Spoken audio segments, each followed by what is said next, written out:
تصريحات مثيرة للجدل أصدرها ياسر برهامي نائب رئيس جماعة الدعوة السلفية بالإسكندرية.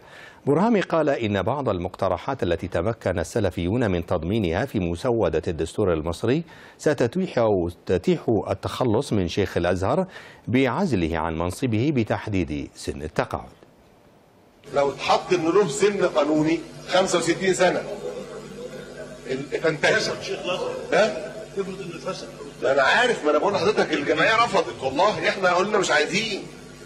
الناس بتوعنا في اللجنه الخاصه واللجنه العامه لغايه ما هم زعلانين منها ازاي عايزين تعزلوا شيخ الازهر؟ يبقى ازاي مستقل؟ ومين اللي يعزله؟ الهيئه كبار الرعايه اللي تعزله، اللي عينه يعزله. الجمعيه رفضت، الجمعيه بما فيها الاغلبيه الاسلاميه.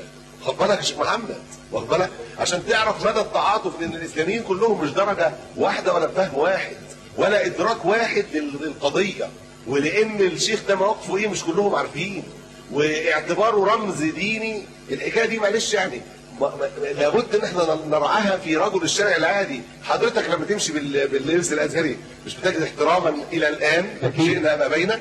والازهر في الخارج له هيبه ضخمه جدا، ولذلك الحاجات دي كلها لا احنا بقول لو اتحط سن لانتهاء سن قانونيه يبقى شيخ الازهر ده زي ما القرار بتاع النائب العام. وردا على هذه التصريحات، يعقد أعضاء الجمعية التأسيسية للدستور الممثلون للأزهر الشريف اجتماعا عاجلا غدا لبحث تصريحات برهامي. وفي تصريح للعربية قال أحمد كريمة أستاذ الشريعة الإسلامية بجامعة الأزهر إن السلفيين يسعون لمحو دور الأزهر تمهيدا لنشر أفكارهم التي فيها التشدد والعنف الفكري والمسلح.